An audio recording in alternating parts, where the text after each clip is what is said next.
I mean, when it comes to deciding on an outsourced agency, I like to interview at least 3 different ones, um, and get pricing. What does that pricing entail? And I will say with outsourced agencies, it can be a little bit different. Some pay on meetings booked, some paid on meetings converted, some pay on logos that you were introduced to. You have to decide for your organization, going back to step number 1, what's your foundation for a success metric? What do you need out of them? I've had a lot of outsourced agencies that I've worked with in the past where they'll book meetings, but the meeting is not with the persona that I want. So you have to, once again, lay out outsourced agency. I want meetings with only these 2 personas, these 2 titles. They have to be 30 minutes or more. Here are the qualifications, the qualification questions that I'm looking to have answered. Only if then you get these, should these be considered qualified and deemed payable in respect. That needs to be completely laid out in your contract with your outsourced agency. Vet it, vet it, vet it. Reiterate that over and over and over again, because I've gone through many times in my 15-year career of doing this where they're like, that's not what was stated before. And I'm like, here's the email, here's our contract, this is what we agreed upon. So I would say really hone in on what it is that you want out of them.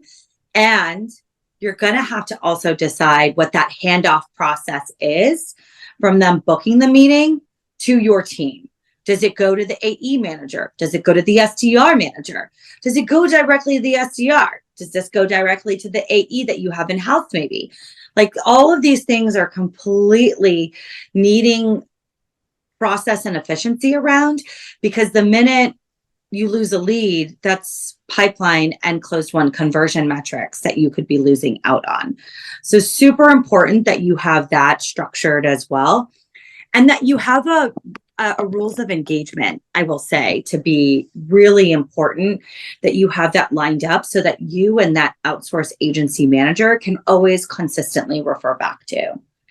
You're going to have to get security clearance from your security team to ensure that they have access to your CRM, they have access to your reports, signing NDAs. That is always something, especially now in today's economy, that your legal team is going to require. So prep yourself for that.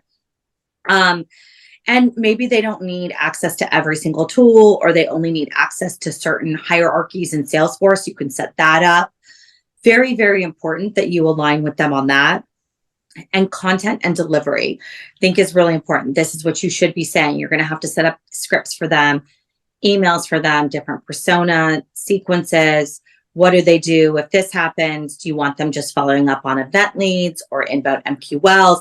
You need to set up that path for them so that it's very clear and structured and easy. And I know it sounds super overwhelming, but I promise you, the legwork you put in the beginning will allow for a fluid process and allow them to book more pipeline for you. So this is just that foundation. You don't want to have a shaky house and an earthquake. And unfortunately, if you don't set this up, you'll be sitting on a fault line the entire time that you've integrated this team in. And you want to make sure that, once again, you're checking in. So you want to really ensure that you have a cadence set up with the leader of the outsourced agency. Every day, say, hey, I'd love a success email sent to me. If you're not going to talk to them every day, once a week, talk to them face to face, invite them into your team meetings, invite them into the marketing meetings, allow them the opportunity to provide feedback to your teams. Hey, sales team, this is what we're hearing on the street. Hey, marketing team, this content is not resonating. Really, if you start bringing them in and treating them as if they're part of your organization, you'll get more value out of them as well. Yeah, makes a lot of sense. So, as with any relationship, sounds like communication is paramount. Yes, exactly. So, make sure that expectations are communicated, success criteria for what is the persona that I expect to have a meeting with, and if it's not that persona, the meeting doesn't count. Bingo. So, and then making them feel integrated with the team. Yes, because they're making a lot of observations out there, seeing a lot. So give them a platform to share what they're seeing out there. Absolutely. Yeah. And I'm going to say this too. I mean, I kind of mentioned in the pros and cons too.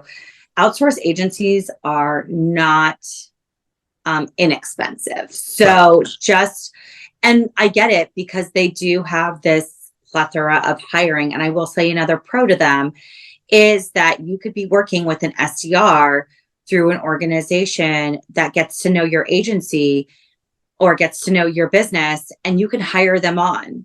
So using those SDRs as you're trying to build your in-house team, you can hire them on to come in-house for you as well. Yeah. But they're expensive because they train. They're expensive because they vet their people. They're expensive because they're providing you with a service.